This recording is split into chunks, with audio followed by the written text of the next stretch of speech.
Haleluya. Tema kita hari ini berbicara tentang apa tujuan pentingnya melakukan hal doa. Sebagai orang yang telah percaya kepada Tuhan, yang dimana hidup kita telah diselamatkan Tuhan daripada kehidupan kegelapan atau kehidupan lama kita, yaitu di dalam dosa. Dan kini oleh kemurahan Tuhan, hidup kita telah menempati posisi, yaitu hidup di dalam terangnya Tuhan. Untuk itu saudara kasih, kita perlu untuk ketahui bahwa ketika kita ingin untuk berdoa, berbicara, berkomunikasi dengan Tuhan, bahkan ketika kita ingin untuk beribadah, memuji dan menyembah Tuhan dengan sungguh-sungguh, maka saudara kasih, kita harus menyadari juga bahwa sebelum kita melakukan atau menyampaikan sebuah pergumulan doa kita kepada Tuhan, di dalam hati kita sudah ada satu tujuan terpenting di dalam doa kita sebelum kita sampaikan kepada Tuhan. Haleluya saudara kasih. Dan sekalipun ada perbedaan di setiap doa kita dan tujuan kita di dalam berdoa kepada Tuhan, sekalipun ada berbagai perbedaan di antara kita, tapi ingat bahwa Tuhan itu Tuhan yang Maha Tahu dan Dia mengerti tujuan dari setiap doa kita, dan Tuhan yang melihat semuanya itu sangat baik, dan Tuhan akan menjawab seturut waktu dan kehendaknya. Haleluya. Saudara yang kekasih, menariknya lagi di dalam Alkitab menyatakan bahwa saat ini kita sebagai orang yang percaya, sekalipun kita berdoa atau berbicara atau setia berkomunikasi dengan Tuhan, tetapi belum sampai mencucurkan darah. Dengan kata lain, mungkin doa-doa yang kita sering lakukan untuk sampaikan kepada Tuhan, mungkin saat ini baru hanya sebatas mencucurkan air mata. Tetapi ingat saudara, sekalipun baru sampai mencucurkan air mata, tetapi Alkitab terus memotivasi kita untuk terus melakukan hal doa dengan mata yang penuh tertuju kepada Yesus. Mengapa kita harus berdoa dengan penuh tertuju kepada Yesus? Sebab Tuhan Yesuslah satu-satunya pribadi yang mampu, yang bisa untuk memimpin seluruh kehidupan iman kepercayaan kita menuju kepada segala kesempurnaan. Haleluya.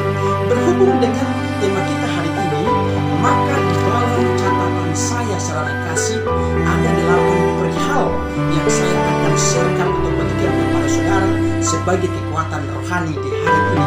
Yang pertama adalah untuk mengenal Tuhan. Efesus pasal 1 ayatnya 16 sampai ayatnya 17 berkata demikian, bahwa kita, tujuan daripada kita harus melakukan doa itu adalah untuk mengenal Tuhan kita.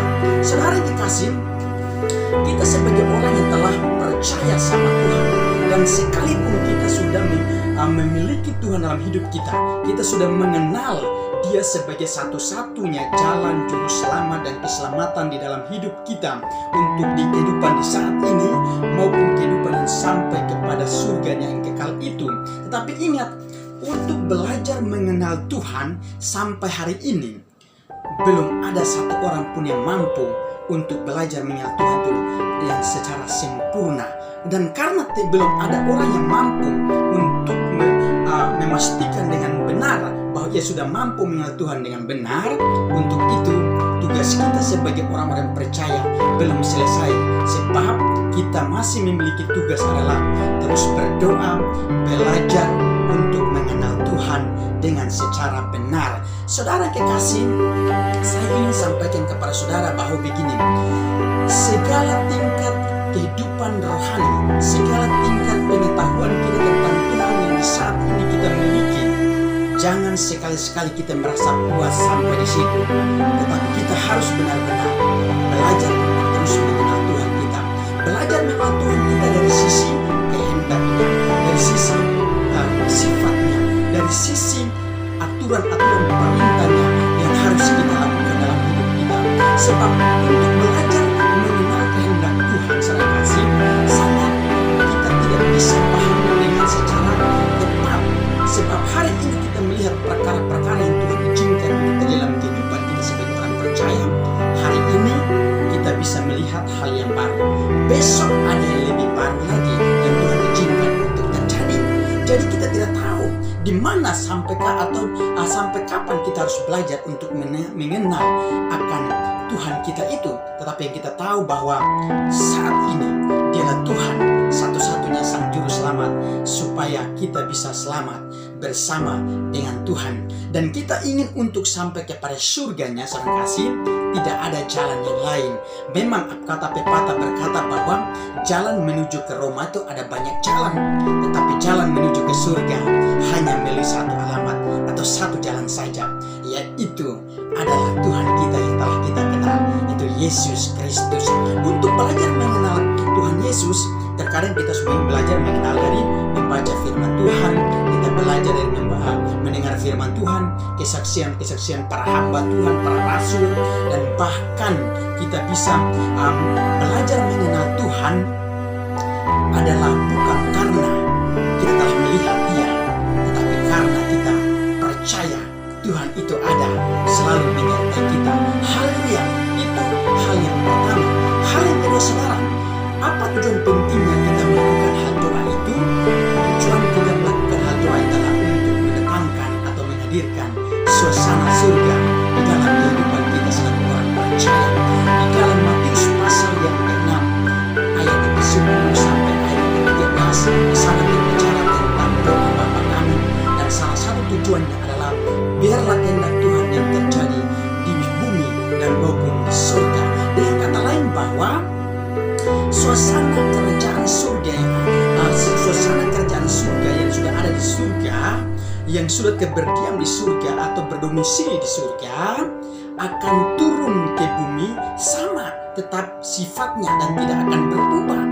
Untuk itu, saudara kasih, ketika kehendak Tuhan mengizinkan untuk turun kepada kehidupan kita, maka kita pun akan merasakan betapa indahnya kita hidup di dalam Tuhan, dan betapa beruntungnya kita sebagai orang-orang percaya yang tanpa disangka-sangka kita harus percaya kepada Tuhan, dan Tuhan mendatangkan atau mengaruniakan suasana surganya bagi kita.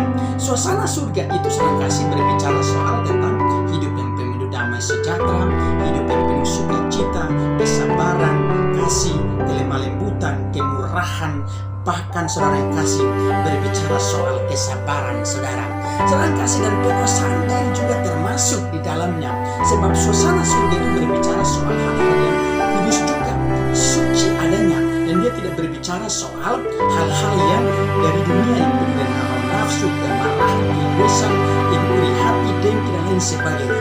Bahkan lebih menarik lagi saudara yang kasih, suasana surga selalu berbicara soal firman dari bagian itu kebenaran daripada Tuhan itu sendiri. Jadi dia tidak berbicara soal hal-hal yang tidak berkaitan dengan kebenaran, tapi semua yang mulia, semua yang manis, semua yang sedap untuk didengar, itulah yang ada di surga dan yang layak untuk kita terima sebab kita sebagai anak-anak Tuhan-Nya.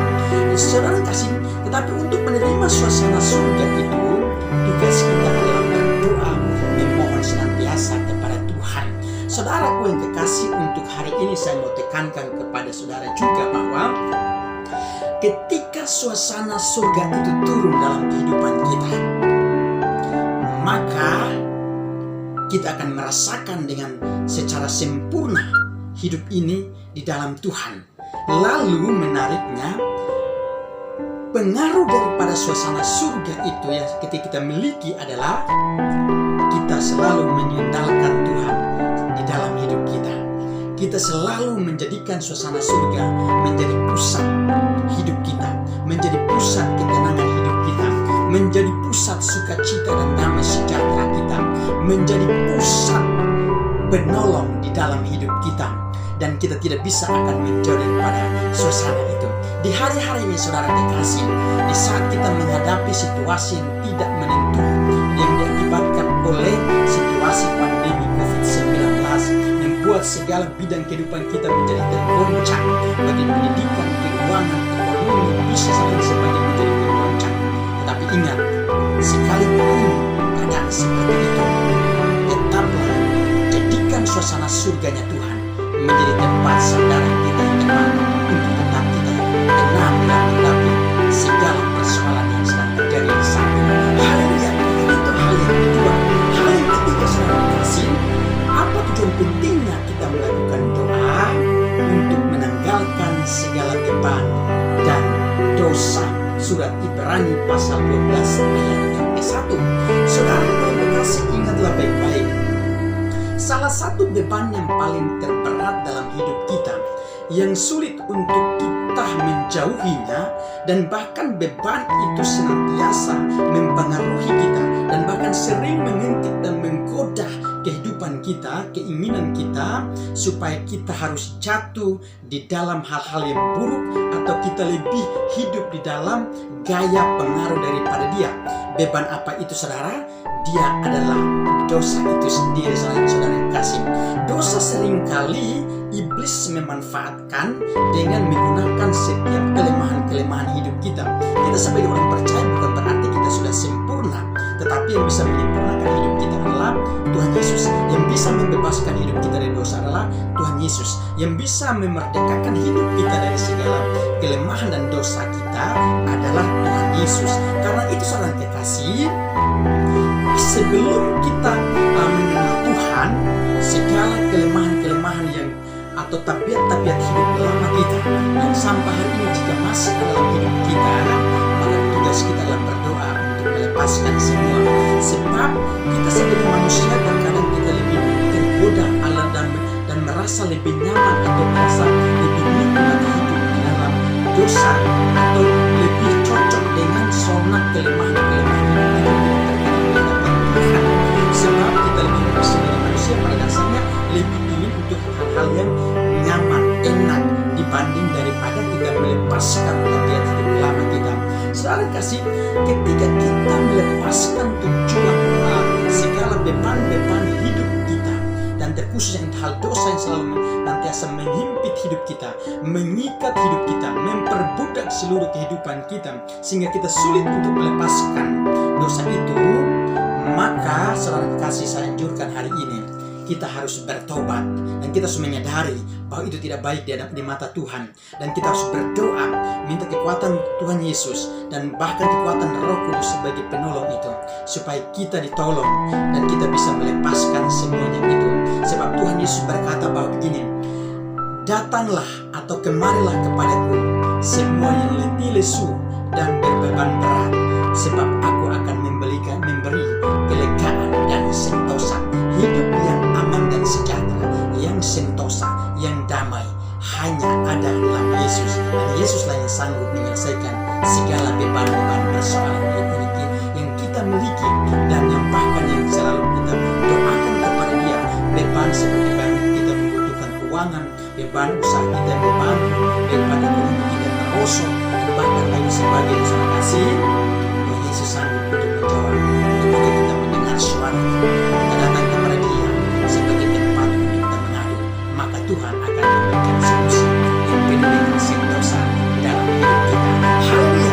Itu hal yang ketiga, saudara kasih. Hal yang keempat adalah apa tujuan pentingnya kita berdoa. Tujuan pentingnya adalah karena kita adalah milik Tuhan. Sebagai milik Tuhan yang sah, yang sudah dijadikan Tuhan atau diciptakan Tuhan serupa dan segambar dengan Dia, tugas kita adalah berdoa, bernyanyi, memuji, dan bahkan melakukan hal-hal atau karya-karya yang bisa memuliakan nama Tuhan, mengerjakan perkara-perkara yang besar maupun perkara yang kecil. Semuanya adalah harus sesuai dengan kehendak Tuhan, yang menyenangkan hati Tuhan. Dan itulah Tuhan yang sangat senang ketika kita menjadi miliknya. Kita harus bisa memberikan sesuatu yang berkenan di hadapan Tuhan. Untuk menjadi seorang milik yang Tuhan, ataupun yang sudah telah menjadi milik Tuhan yang sah sebagai orang yang percaya kepada Tuhan Yesus, terkadang Tuhan itu adil dan kasih. Tuhan terkadang bisa mengizinkan segala persoalan untuk terus terjadi di dalam kehidupan kita. Tujuannya apa? Tujuannya supaya iman kita terus bertumbuh dan hanya terus mengenalkan Dia, fokus hanya kepada Tuhan, seluruh pandangan kita hanya kepada Tuhan Yesus. Saudara kekasih, saudara kekasih, Tuhan mengajari kita sebagai orang-orang yang dikasihinya seringkali mendatangkan atau mengizinkan hal-hal persoalan yang dimana tidak kita kehendaki, yaitu hal-hal yang senantiasa bertentangan dengan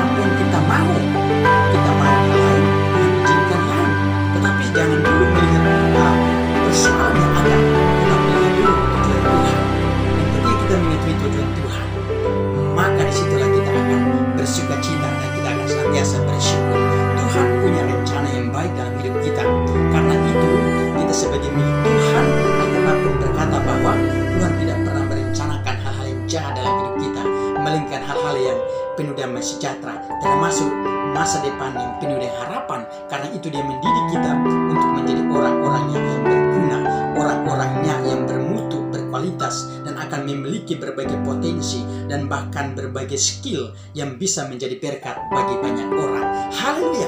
Itu hal yang keempat. Hal yang kelima, saudara yang kekasih, apa tujuan pentingnya kita harus berdoa? Supaya tidak menjauh dari kasih karunia. Ibrani pasal 12 ayat yang kelima. Tujuan daripada kasih karunia Tuhan yang paling terbesar adalah tertulis dalam Yohanes pasal 3 ayat yang ke-16. Karena begitu besar kasih Allah akan dunia ini, sehingga Ia mengaruniakan anak yang tunggal, supaya barang siapa yang percaya kepada Dia tidak binasa, melainkan beroleh hidup yang kekal. Kasih karunia Tuhan yang paling terbesar telah Tuhan Yesus selesaikan di atas kayu salib, di atas kayu salib yaitu di bukit Golgota pada waktu yang lalu. Dan di atas kayu salib itu Tuhan Yesus berkata bahwa semua telah selesai. Dengan kata lain, Tuhan Yesus telah mengampuni segala dosa-dosa kita, dan kasih karunia adalah menggantikan seluruh dosa kita dengan keselamatan, keselamatan hidup yang kekal bagi mereka yang percaya kepada Tuhan.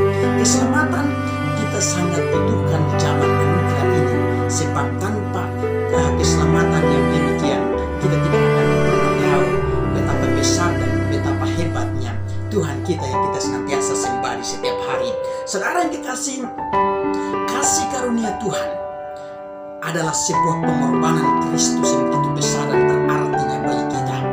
Setitik bahkan darah yang telah Ia curahkan terus membersihkan kita dari dosa untuk menjadi orang-orang yang hidupnya berkenan di hadapan Tuhan. Hidup yang kudus, hidup yang layak, dengan memberikan ibadah itu seluruh hidup kita menjadi persembahan hidup yang berkenan di hadapan Tuhan. Kasih karunia Tuhan juga sama kasih berbicara soal kehidupan yang berkelimpahan di dalam segala hal, di dalam secara jasmani maupun kehidupan yang berkelimpahan secara rohani. Dua-duanya seimbang, dan itulah ciri khas daripada kasih karunia Tuhan di dalam memberkati setiap orang yang semalam berseru kepada Dia. Itu hal yang kelima, saudara kasih. Hal yang keenam adalah apa tujuan pentingnya kita berdoa. Tujuan pentingnya adalah supaya jangan kita menolak firman Tuhan. Mengapa kita tidak perlu untuk menolak firman Tuhan? Firman Tuhan yang telah tertulis dalam Alkitab dan kitab Kejadian sampai Wahyu. Di sana ada merupakan tulisan-tulisan yang hidup, dan firman Tuhan merupakan pribadi langsung daripada Tuhan itu sendiri, dan sangat penting untuk kita membaca atau mendengar dan bahkan untuk mempelajarinya. Pentingnya kita membaca firman Tuhan atau mendengar atau mempelajari firman Tuhan supaya terus menambah pengetahuan rohani kita tentang Tuhan.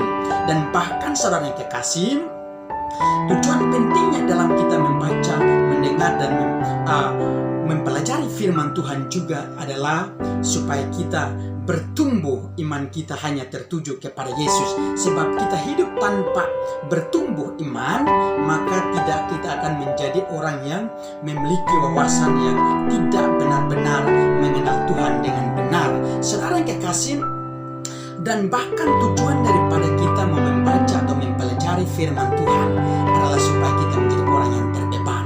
Terbebannya apa? Pergilah, beritakan Injil kepada segala suku, bangsa, kaum, dan bahasa yang belum diselamatkan, saudara kasih. Dan bahkan untuk kita memberitakan Injil, kabar sukacita bagi orang-orang yang belum pernah mendengarnya. Dan inilah tujuannya, saudara kasih, supaya kita jangan menolak firman Tuhan.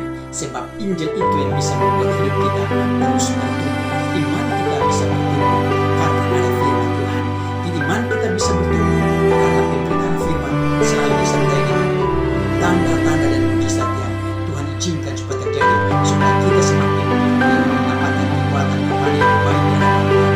Kita selalu akan meyakini bahwa Tuhanlah juru selamat satu-satunya, mulai hari ini sampai selama-lamanya. Haleluya. Hal yang ketujuh,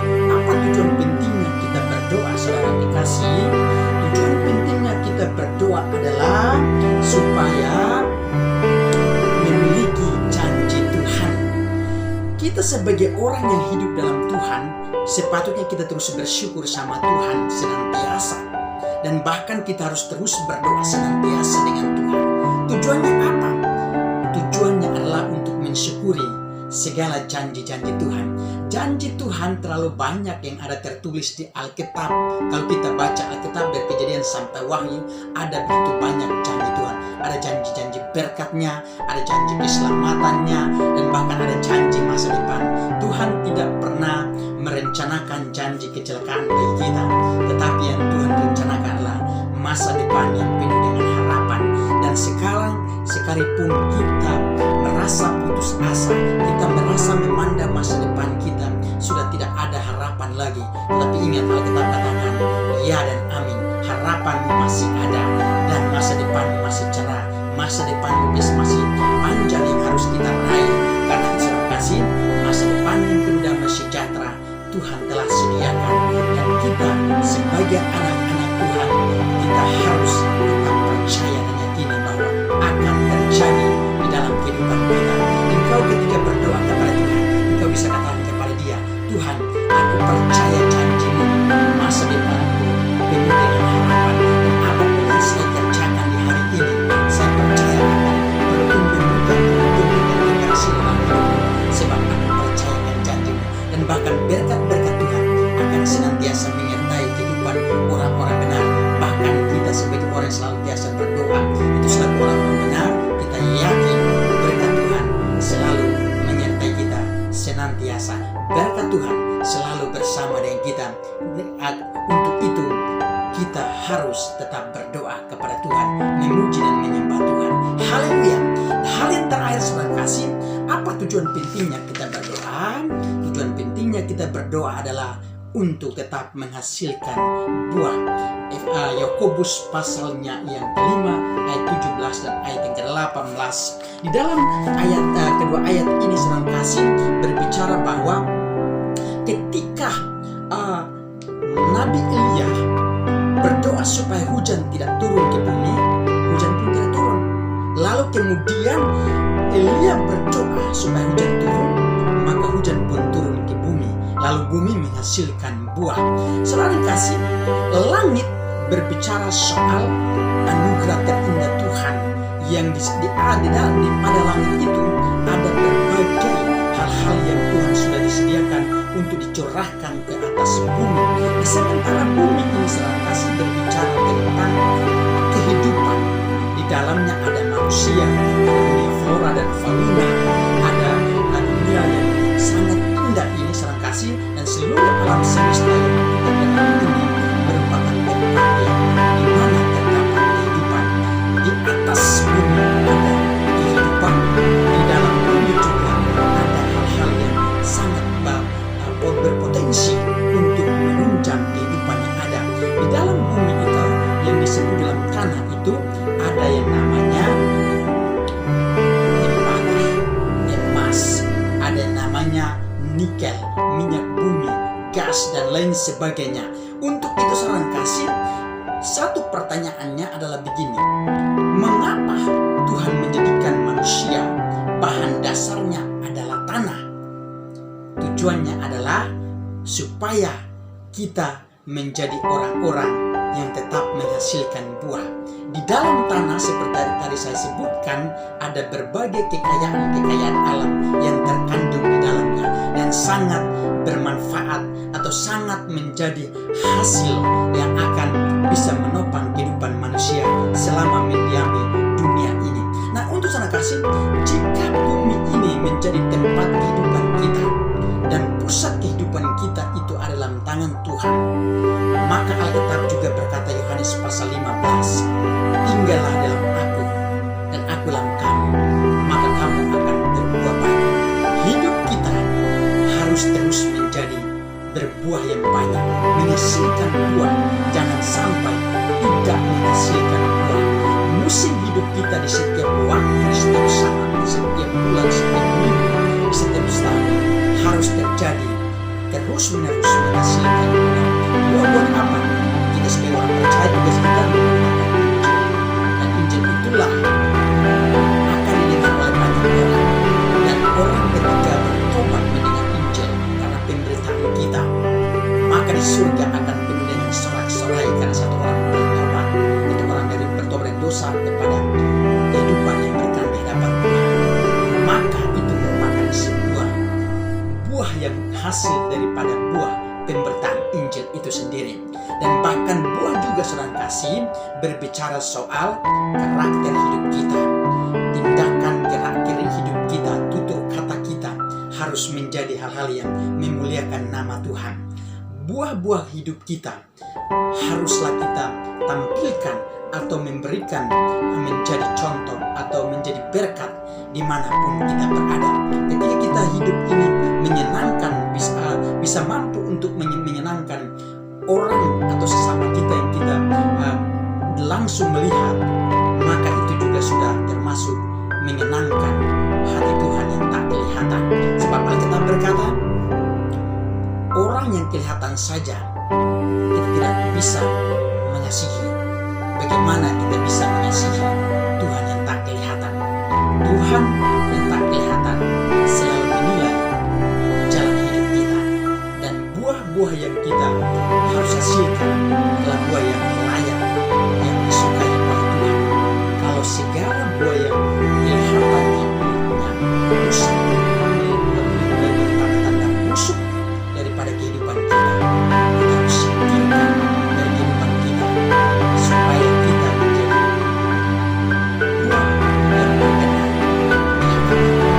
Kita menjadi pohon anggur yang bisa menghasilkan buah anggur juga. Jangan sampai kita menjadi orang yang percaya kita senantiasa diibaratkan seperti pohon anggur, tetapi sangat disayangkan jika pohon anggur buahnya bukan buah anggur tapi buah pohon ara. Berarti itu artinya bahwa kita cuma memiliki pohon anggur dalam hidup kita, tetapi buah kita adalah buah pohon ara. Berarti itu tidak berada di hadapan Tuhan, sebab sangat bertentangan. Untuk itu kita sebagai orang yang percaya kepada Tuhan, jika kita adalah ibarat pohon anggurnya Tuhan, kita juga harus menghasilkan buah dalam buah anggur yang sangat disukai oleh Tuhan. Haleluya. Tuhan Yesus memberkati. Di dalam nama Yesus, kiranya kebenaran ini menjadi berkat untuk kita sekalian. Haleluya.